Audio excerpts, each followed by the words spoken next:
10/6/2022 प्रातः मुरली। ओम शांति। बाप दादा मधुबन। आज बाबा ने सुनाया, मीठे बच्चे सदा इसी नशे में रहो कि ज्ञान सागर बाप की ज्ञान वर्षा हमारे ऊपर हो रही है, जिससे हम पावन बन अपने बड़े घर में जाएंगे। प्रश्न बाबा ने किया, तुम बच्चों का निश्चय किस आधार से और भी पक्का होता जाएगा? तुम बच्चों का निश्चय किस आधार से और भी पक्का होता जाएगा? उत्तर, दुनिया में जितने हंगामे बढ़ेंगे, तुम्हारे दैवी झाड़ की वृद्धि होगी। राहें बदल रही थी और जल रही थी दुनिया। तुम्हारे दैवी झाड़ की वृद्धि होगी, तुम वृद्धि को पाओगे, तुम संपूर्णता की ओर बढ़ोगे तो दुनिया में आग लगना शुरू हो जाएगी। उतना पुरानी दुनिया से दिल हटती जाएगी और तुम्हारा निश्चय पक्का होता जाएगा। विहंग मार्ग की सर्विस होती जाएगी। धारणा पर अटेंशन देते जाएंगे तो बुद्धि का हौसला बढ़ता जाएगा। इसलिए कहते हैं, शेरनी के दूध के लिए सोने का बर्तन चाहिए। शेरनी का दूध ना आज तक किसी ने निकाला है, ना कोई निकाल सकता है, लेकिन वास्तव में ज्ञान को धारण करने के लिए बुद्धि रूपी बर्तन पवित्र चाहिए। बाबा ने कहा, अपार खुशी में रहेंगे। ओम शांति। बाबा ने कहा, बच्चों को रोज ये कहने की दरकार नहीं रहती है कि शिव बाबा को याद करो। बच्चों को रोज ये कहने की दरकार नहीं रहती कि शिव बाबा को याद करो। बाबा ने कहा, बच्चे जानते हैं हम शिव बाबा की संतान हैं, कहने की दरकार नहीं रहती। शिव बाबा हमको इस द्वारा पढ़ाते हैं। ये है ज्ञान सागर के ज्ञान की वर्षा। खेती कितनी भी सूखी होगी, लेकिन जैसे ही बरसात होगी खेती हरी भरी हो जाएगी। तो आज दुनिया में क्या है, पूरी तरह से हर आत्मा शक्तिहीन हो गई है। तो शिव बाबा क्या करते, ज्ञान की बरसात कर रहे हैं और इस ज्ञान की बरसात से हर आत्मा के अंदर शक्ति आ जाती है। तो बाबा ने कहा, तो अब हमारे ऊपर ज्ञान वर्षा हो रही है। जो आकर ब्राह्मण बनते उन पर ही मैं ज्ञान की वर्षा करता हूँ। बच्चों के सन्मुख होता हूँ। अभी बच्चे सन्मुख में बैठे हैं। बाबा भगवान बाप किनके सामने होता? अपने बच्चों के सामने। तो अभी बाप सन्मुख में बैठा है।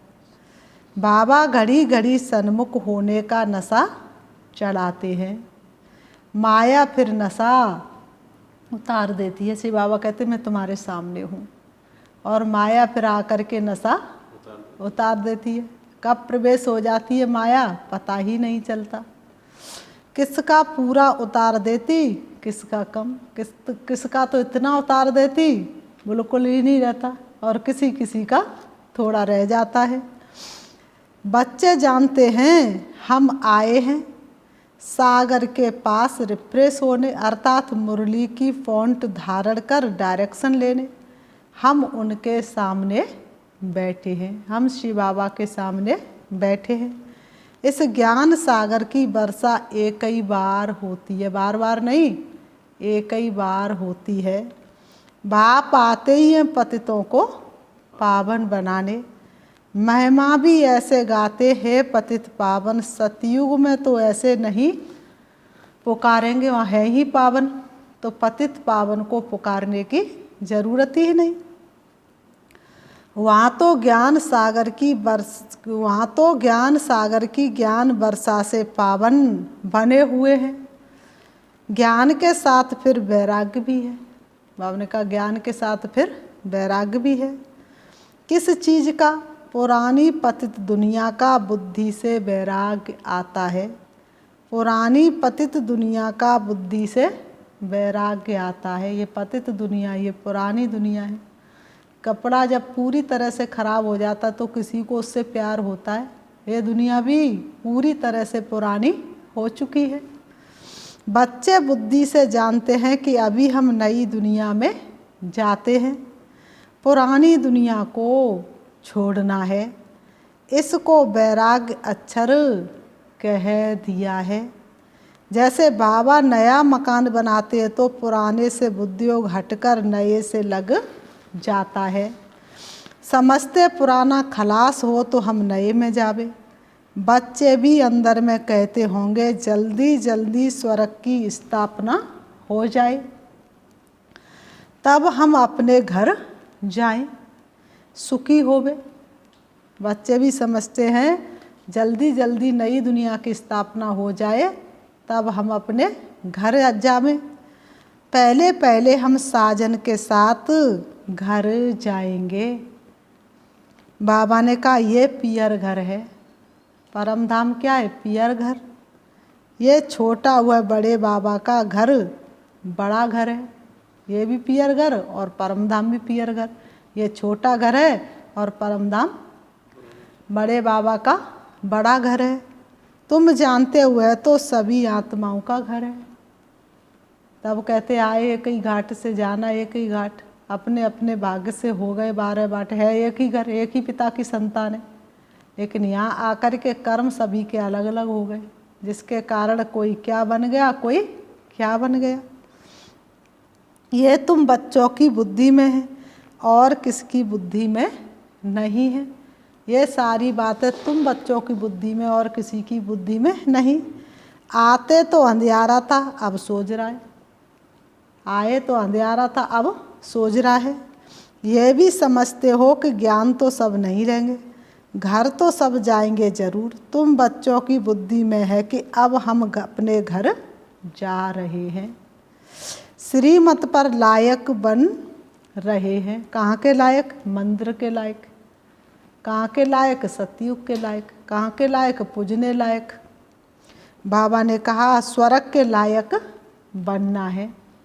बाबा ने कहा तुम बच्चों को किसके लायक बनना है? स्वर्ग के लायक। एक तो मुझे याद करो तो विक्रम विनाश हो जाए, दूसरा चक्र को फिराओ। सृष्टि का चक्र कैसे फिरता है? कैसे फिरता है? सतयुग, त्रेता, द्वापर, कलयुग, फिर आता है संगम। इनकी आयु कितनी है, कौन कब आते, ये सारा बाप बैठ समझाते हैं। ये जो कहते मनुष्य 84 लाख जन्म लेते हैं, तो क्या सभी लेते हैं? अभी तुम जानते हो 84 जन्म होते हैं। पहले कहते थे 84 लाख जन्म। बाबा ने कहा अब तुम जानते 84 लाख नहीं, सतयुग से लेकर कलयुग अंत तक सिर्फ 84 जन्म होते हैं। उनका भी हिसाब है। सब तो 84 जन्म भी नहीं लेंगे, शुरू से लेकर पुनर्जन्म में आते रहते हैं। पिछाड़ी में किसके 1-2 जन्म भी होते हैं। अभी अभी परम धाम से आत्मा उतरी है तो 1-2 ही जन्म तो लेगी। पहले पहले जो आएंगे वह 84 जन्म लेंगे। जैसे मिसाल ये लक्ष्मी नारायण है। मनुष्य भले इन्हों के मंदिरों में जाते हैं परंतु कुछ भी पता नहीं है। बस कहेंगे भगवान भगवती का दर्शन करने जाते हैं, परंतु इन्हों की ये राजधानी कैसे स्थापन हुई ये कुछ भी नहीं जानते। जिसकी पूजा करते उनके ऑक्यूपेशन को ही नहीं जानते, तो वह पूजा क्या काम की। इसलिए इनको कहा जाता है अंधश्रद्धा। जप तप तीर्थ आदि करते समझते हैं इनसे भगवान को पाने का रास्ता मिलता है।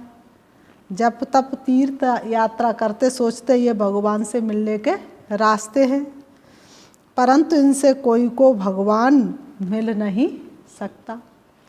इन सभी से कोई को भगवान मिल ही नहीं सकता। समझो यहाँ भी कोई आते जगत अम्बा के मंदिरों में आते दर्शन करने, बाबा समझेंगे इनकी बुद्धि में कुछ बैठा ही नहीं। ज्ञान सुनने के बाद भी जगत अम्बा के मंदिर में दर्शन करने अगर जा रहे हैं तो समझो कि इनकी बुद्धि में अभी तक ज्ञान का अंश मात्र बैठा नहीं है। तुम्हारी तो सब मनोकामनाएं पूरी हो रही हैं ना। जगत अम्बा का पाठ एक्यूरेट चल रहा है, बरोबर जगत अम्बा का पाठ ऊंचा है। पहले लक्ष्मी पीछे नारायण, कभी पहले नारायण का नाम नहीं लेंगे, पहले क्या कहेंगे? लक्ष्मी फिर नारायण, पहले सीता फिर राम, पहले राधे फिर श्याम। बाबा ने कहा तुम्हारा ये अंतिम जन्म है, हिसाब किताब यहाँ से चुकतू होता है। कर्म का भोग भोग कर छूटना है और बाप की याद में रहना है। बाबा ने कहा वास्तव में बच्चों को याद करना है एक बाप को ही। देहधारी को याद किया तो वह टाइम बर्बाद हो जाएगा। ऐसा तो हो नहीं सकता कि कोई निरंतर याद करे। ऐसी कोई चीज़ नहीं जिसे निरंतर याद किया जाए। स्त्री पति को भी निरंतर याद कर ना सके, जरूर खाना बनाएगी, बच्चों की संभाल करेगी, तो पति थोड़ी याद आएगा। तो बाबा ने कहा कोई भी एक रस किसी को याद नहीं कर सकता। यहाँ तो तुमको निरंतर याद करने का अभ्यास करना है, ताकि पिछाड़ी में ऐसी अवस्था हो कि एक की ही बुद्धि में याद रहे।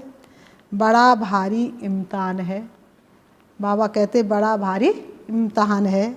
8 रत्नों की भी बड़ी महिमाएं। आज तक भक्त लोग जिसको पहन करके अपने ऊपर अलाय वलाय ख़त्म करते हैं।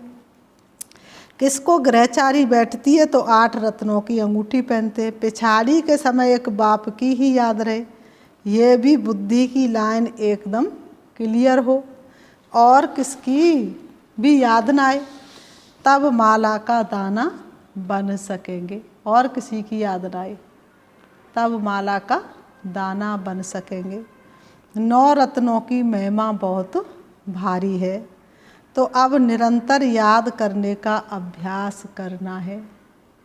अभी तो 2-3 घंटा कोई मुश्किल याद करते हैं। 2-3 घंटे की याद से थोड़ी ना विक्रम विनाश हो जाएंगे, पर बाबा ने कहा निरंतर मुझे याद करना है। जितना दुनिया में हंगामे बढ़ते जाएंगे उतना तुमको निश्चय होता जाएगा। पुरानी दुनिया से दिल टूटता जाएगा। मरेंगे तो बहुत बुद्धि भी कहती है माया बहुत पुराना दुश्मन है। बाबा ने कहा मरेंगे तो बहुत बुद्धि भी कहती है माया सबसे पुराना दुश्मन है। ऐसी कोई जगह नहीं जहाँ दुश्मन न हो, ऐसी कोई दुनिया नहीं, ऐसा कोई गांव नहीं जहाँ पर 5 बेकार ना हो। इसलिए भक्तों ने बहुत अच्छा गीत बनाया है, कलयुग बैठा मार कुंडली जाऊं तो मैं कहाँ जाऊं। अब हर घर में रावण बैठे, इतने राम कहाँ से लाऊं, तो घर घर में रावण है। बाबा ने कहा ऐसा कहीं स्थान नहीं होगा, कोई मन नहीं होगा जिसमें ये दुश्मन ना हो। तुम बच्चे अभी मलिच्छ से स्वच्छ बन रहे हो, तुमको ज्ञान है मलिच्छ के हाथ का हम खा नहीं सकते। जैसा अन्न वैसा मन, जैसा पानी वैसी वाणी। हम जैसा खाएंगे अन्न वैसा ही हमारा मन बनता चला जाएगा। कोई सोचते हैं कि ब्रह्मा कुमारी का ये नियम है कि किसी के हाथ का नहीं खाना, लेकिन नहीं, तपस्या करनी है तो शुद्ध अन्न का आहार करो, नहीं तो अशुद्ध अन्न खाया तो भगवान से लग नहीं सकेगा मन। गाया हुआ भी है जैसा अन्न वैसा मन, जैसा अन्न खाएंगे वैसा धीरे धीरे मन बनता चला जाएगा। जो खराब चीज़ खरीद करता, जो बनाता, जो खाता है, उन सब के ऊपर पाप पड़ जाता है। किसी ने कुछ खरीदा, कोई चाकू लाया, कोई नमक लाया, कोई हल्दी लाया, किसी ने बर्तन लाया, किसी ने कुछ लाया और सब ने खाया तो सबके ऊपर पाप चढ़ जाता है। बाप तो सब बातें अच्छी रीति बैठ समझाते हैं। तुम बच्चे यहाँ से रिफ्रेश होकर जाते हो, सारा दिन बुद्धि में सृष्टि चक्र फिरता रहे। बाबा ने कहा सारा दिन बुद्धि में सृष्टि का चक्र फिरता रहे और अपना घर याद रहे। यहाँ से तुम अपने लौकिक घर में जाते हो तो अवस्था में फर्क पड़ जाता है। मधुबन में से अगर अपने लौकिक घर में जाते हो तो अवस्था पर फर्क पड़ जाता है। यहाँ के वाइब्रेशन में और घर के वाइब्रेशन में तो रात दिन का फर्क है, क्योंकि संग ऐसा हो जाता है। यहाँ बैठे भी कोई कोई का बुद्धि योग बाहर चला जाता है, इसलिए पूरी धारणा नहीं कर सकते। तुम आत्माओं को बेहद का बाप बैठ समझाते हैं। तुम आत्मा हो, तुम इस शरीर द्वारा कार्य कर रहे हो। पहला ही पाठ पक्का हो, मैं कौन, मैं एक आत्मा हूँ। तुम जानते हो हम बाबा से श्रीमत ले अपना राज्य भाग्य ले रहे हैं। कितनी खुशी होनी चाहिए। बाबा ने कहा तुम बच्चों को कितनी खुशी होनी चाहिए। गायन भी है अतीन्द्रिय सुख गोपी वल्लभ के बच्चों से पूछो। जितना जास्ती अवस्था बनेगी और वृद्धि को पाएंगे तो खुशी का पारा भी चढ़ता रहेगा और निश्चय भी पक्का होता जाएगा। धारणा पर अटेंशन देते जाएंगे तो तुम्हारी बुद्धि का हौसला बढ़ता जाएगा। और उनका धारणा पर अटेंशन देते जाएंगे तो तुम्हारी बुद्धि का हौसला बढ़ता जाएगा। आगे चलकर तुम्हारी विहंग मार्ग की सर्विस होती जाएगी। युक्ति निकालनी होती है, कैसे मनुष्यों को घर घर में जाके संदेश सुनाएं, इसकी तुम बच्चों को ही तो युक्ति निकालनी है, जिससे कोई को अच्छी रीत तीर लगे। मुख्य तो है ही बाप का परिचय देना। बेहद के बाप से बेहद का वर्षा मिलता है। ज्ञान सागर भी हुआ है। ज्ञान से ही मनुष्य पावन होते हैं। पानी की गंगा से पावन नहीं होते, ज्ञान से ही मनुष्य पावन होते हैं। पानी की गंगा से पावन हो जाते तो आज संसार के अंदर पाप होता ही नहीं, रहता ही नहीं। पतित पावन वही बाप है। तुम एक ही पॉइंट उठाओ कि सर्वव्यापी की बात से भक्ति भी चल ना सके। ये बात अच्छी रीति समझानी है। वो लोग कहते हैं कि इन्हों के ज्ञान से विनाश होगा, तुम भी कहते हो इस रुद्र ज्ञान यज्ञ से विनाश ज्वाला निकली। दुनिया वाले कहते हैं तो ब्रह्मा कुमारियाँ विनाश विनाश ही कराती रहती हैं, लेकिन वास्तव में हमारे कहने से विनाश नहीं होगा। पुरानी दुनिया का जब तक विनाश नहीं होगा तब तक नई दुनिया कैसे आएगी। और भगवान ने ये यज्ञ ही इसलिए रचा है, नई दुनिया की स्थापना करने के लिए। तो नई दुनिया आएगी तो पुरानी दुनिया का तो अपने आप ही विनाश हो जाएगा। तो बाबा ने कहा तुम भी कहते हो रुद्र ज्ञान यज्ञ से विनाश ज्वाला निकली है, वह भी सच कहते हैं। कोई बात नहीं मानेंगे तो विनाश ही होगा और क्या। कोई बात नहीं मानेंगे तो विनाश ही होगा और क्या। ये तो कल्प पहले भी विनाश हुआ था। भगवान वाच रुद्र ज्ञान यज्ञ में ये सब स्वाहा होंगे। वो लोग समझते इन्हों का ज्ञान ऐसा है इसलिए सामना करते हैं। समझते हैं कि बहुत भक्ति करने से भगवान मिलता है, लेकिन वास्तव में बहुत भक्ति करने के बाद भगवान मिलता है। लेकिन भगवान जब मिलता है तो भगवान को हर कोई पहचान नहीं पाता है। हम भी कहते जिन्होंने भक्ति बहुत की है उनको ही भगवान मिलाए, परंतु इन बातों को समझने में मनुष्यों को बहुत मेहनत लगती है। कल्प पहले भी तुम बच्चों ने बाप की मदद से नरक को स्वर्ग बनाया था, तो जरूर नरक का विनाश भी हुआ होगा। जब नरक का विनाश हो तब स्वर्ग की स्थापना हो। ये भी तुम समझा सकते हो भारत बरोबर पावन था। ये तो कोई भी धर्म वाला कहेगा बरोबर स्वर्ग था। ये तो कोई धर्म वाला भी कहेगा कि आज से 50 साल पहले धरती पर बहुत अच्छा समय था, तो 100 साल पहले कैसा होगा, तो 1000 वर्ष बाद, तो 5000 वर्ष पहले। प्राचीन माना सबसे पुराना, तो सो तो स्वर्ग ही होगा ना। जो पुराना हो गया है वह फिर नया होना है। ये तुम बच्चों की बुद्धि में है।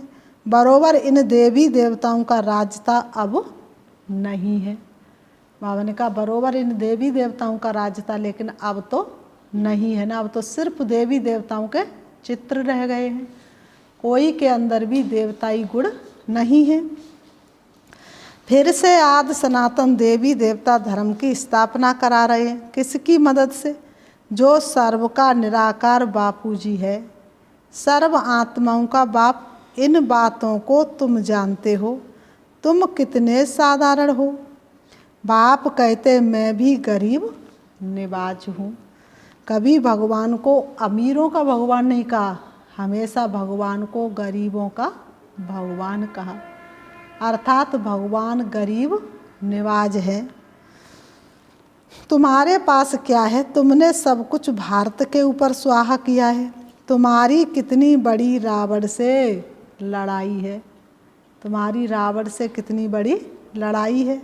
शक्ति सेना है ना, वंदे मातरम गाया जाता है। भगवान ने आकर के माताओं की वंदना की।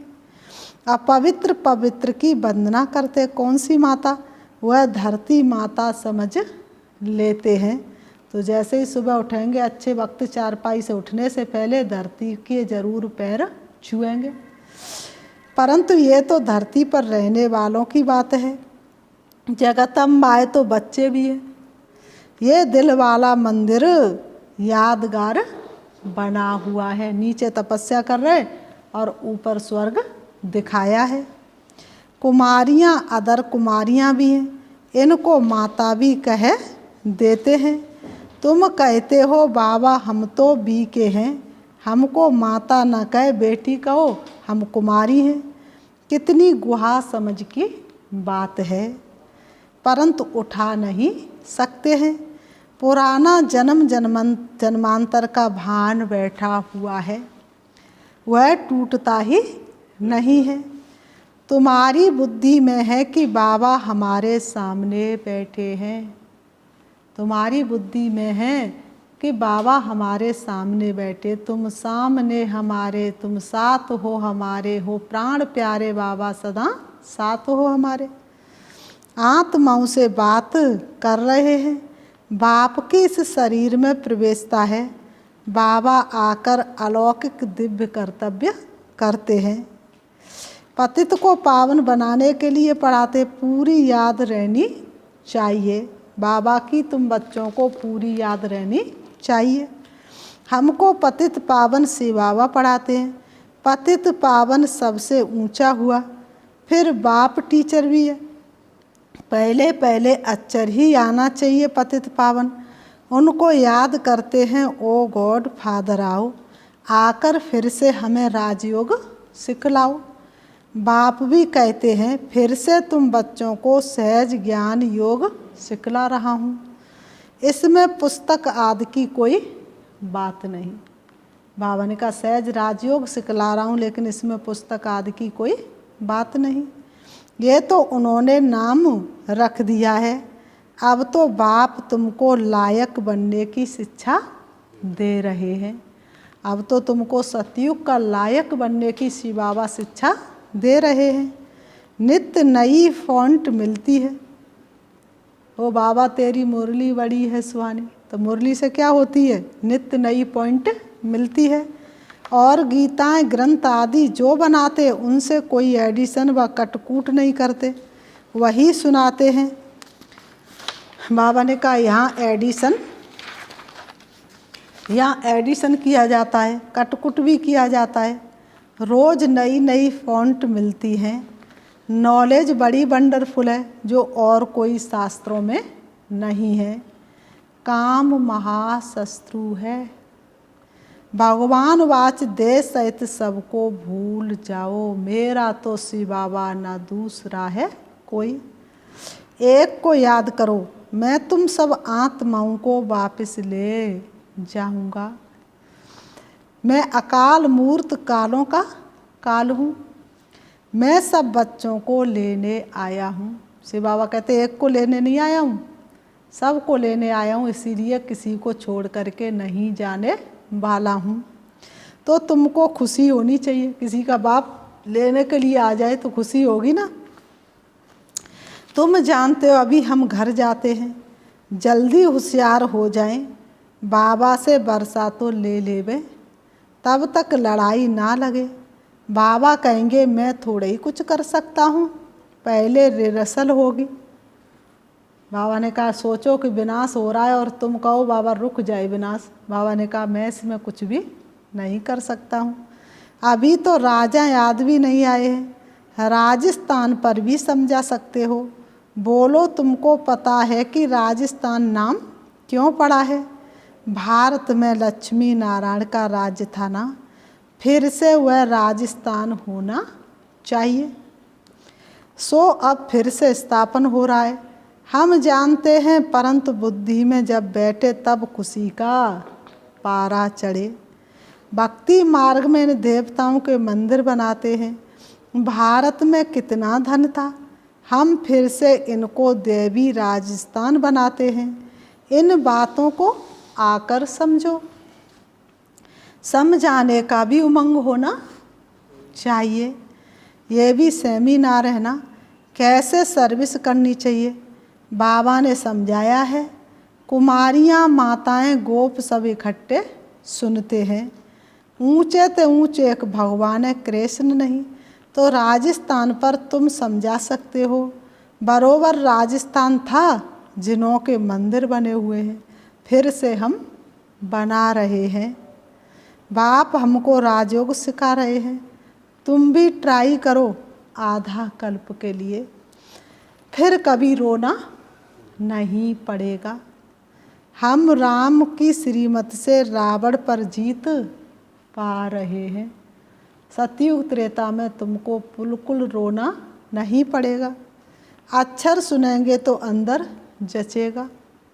जिनको तीर लगेगा वह समझने के लिए आ जाएंगे। ये बेहद का सेमिनार रोज बाबा करते हैं। ये बेहद का सेमिनार बाबा रोज करते हैं। ये है आत्माओं का परमात्मा के साथ सेमिनार।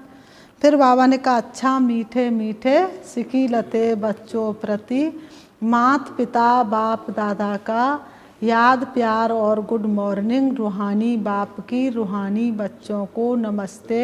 हम रूहानी बच्चों की रूहानी बाप दादा को याद प्यार और नमस्ते नमस्ते नमस्ते। धारणा के लिए मुख्य सार नंबर 1, कर्म भोग से छूटने के लिए एक बाप की याद में रहना है। देहधारी की याद से टाइम वेस्ट नहीं करना है। बुद्धि की लाइन बहुत क्लियर रखनी है। नंबर 2, भोजन बहुत शुद्ध खाना है। जैसा अन्न वैसा मन, इसलिए कभी किसी भी मलिच्छ के हाथ का भोजन नहीं खाना है। बुद्धि को स्वच्छ बनाना है। भोजन बहुत शुद्ध खाना है। जैसा अन्न वैसा मन, इसलिए मलेच्छ के हाथ का भोजन नहीं खाना है। बुद्धि को स्वच्छ बनाना है।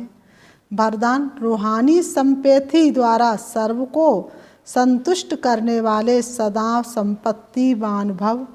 रूहानी संपेथी द्वारा सर्व को संतुष्ट करने वाले सदा संपत्तिवान भव। स्पष्टीकरण है, आज के विश्व में संपत्ति वाले तो बहुत हैं, लेकिन सबसे बड़े ते बड़ी आवश्यक संपत्ति है संपेथी। चाहे गरीब हो चाहे धनवान हो, लेकिन आज सिंपेथी नहीं है। आपके पास सिंपेथी की संपत्ति है, इसलिए किसी को और भले कुछ भी ना दो, लेकिन सिंपेथी से सबको संतुष्ट कर सकते हो। आपकी सिंपेथी ईश्वरी परिवार के नाते से है। इस रूहानी सिंपेथी से तन मन और धन की पूर्ति कर सकते हो। स्लोगन है, हर कार्य में साहस को साथी बना लो तो सफलता अवश्य मिलेगी। हर कार्य में साहस को साथी बना लो तो सफलता अवश्य मिलेगी। अच्छा, ओम शांति। ये रहे ईश्वरी महावाक्य। अब हम 5 मिनट बाबा को याद करेंगे, जैसा कि आज बाबा ने सुनाया। बाबा ने आज बताया, कोई भी किसी को एक रस याद नहीं कर सकता, लेकिन हमें बाबा को याद करना है, क्योंकि जन्म जन्मांतर के पापों का बोझा हमारे सिर पर है। तो जन्म जन्मांतर के पापों को दग्ध करने के लिए हमें ज्वालामुखी योग की ज़रूरत है, ज्वाला स्वरूप प्रज्वलित करने की ज़रूरत है। तो हम ज्वाला स्वरूप को प्रज्वलित करेंगे। सारे विश्व की आत्माओं के भी विक्रम विनाश हो जाए और हमारे भी विक्रम विनाश हो जाए। एक साथ हम अपना ज्वाला स्वरूप जागृत करेंगे, चलेंगे। बाबा ने बताया, सारे विश्व को परिवर्तन करने के लिए योग अग्नि चाहिए, अपने विक्रम विनाश करने के लिए योग अग्नि चाहिए। बाबा की आज्ञा अनुसार सबके और स्वयं के विक्रम विनाश करने के लिए मैं आत्मा फरिश्ते की चमकीली ड्रेस धारण कर ऊंची पहाड़ी पर जाके बैठ जाती हूँ। सूक्ष्म वतन से बाप दादा बार बार इशारा दे रहे हैं, बच्चों जल्दी परिवर्तन करो। बाप दादा के इशारे के अनुसार मैं आत्मा ज्वाला स्वरूप में स्थित हो जाती हूँ। वतन से बाप दादा की शक्तिशाली किरणें मुझ आत्मा में समाती जा रही हैं और मुझसे वह परिवर्तन हो करके ज्वाला का रूप धारण करके पहाड़ी के चारों तरफ फैल रही है। पहाड़ी से दूर दूर चली जा रही है, चारों तरफ के वातावरण को शक्तिशाली बना रही है। वतन से बाप दादा की शक्तियाँ मेरी प्रकृति के बीच में पड़ रही हैं और मुझसे परिवर्तन होकर के सारे मनुष्य की एक एक आत्मा में समाती जा रही है। सारे मनुष्य मात्र की प्रकृति में शक्तियाँ प्रवेश कर रही हैं और सभी के विक्रम विनाश होते चले जा रहे हैं।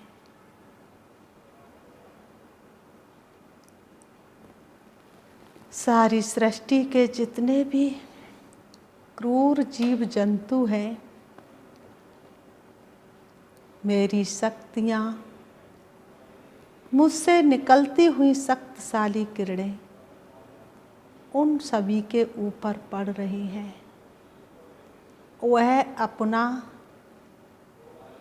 संस्कार चेंज करते जा रहे हैं और मनुष्य आत्माएं जो उनसे भयभीत हैं, उनके साथ अहिंसक व्यवहार कर रहे हैं। बाप दादा की शक्तिशाली किरणें मुझ आत्मा में समा रही हैं और मुझसे निकलती हुई शक्तियाँ प्रकृति के पांचों तत्वों पर पड़ रही हैं। प्रकृति के पांचों तत्व सतो प्रदान होते चले जा रहे हैं। बाप दादा की शक्तियों ने मुझे चारों तरफ से ढक लिया है। बाप दादा की शक्तियाँ संपूर्ण रीति से मुझ में समा रही हैं और मुझसे निकलती हुई शक्तियाँ फाउंटेन के रूप में आकाश तत्व में समाती जा रही हैं। संपूर्ण अंतरिक्ष पावन होता जा रहा है। मुझ आत्मा के संपूर्ण विक्रम विनाश हो गए। मैं आत्मा संपूर्ण पावन बन चुकी हूँ। अब मैं बाप दादा से छुट्टी लेकर वापस आती हूँ। सृष्टि रंगमंच पर आकर के दोनों भ्रमों के बीच भ्रकुटी में विराजमान हो जाती हूँ। अब मैं संपन्न और संपूर्ण हूँ। मेरे अंदर सातों गुण संपूर्ण हैं। मेरी सारी कमी कमजोरियाँ समाप्त हो चुकी हैं। ओम शांति, ओम शांति।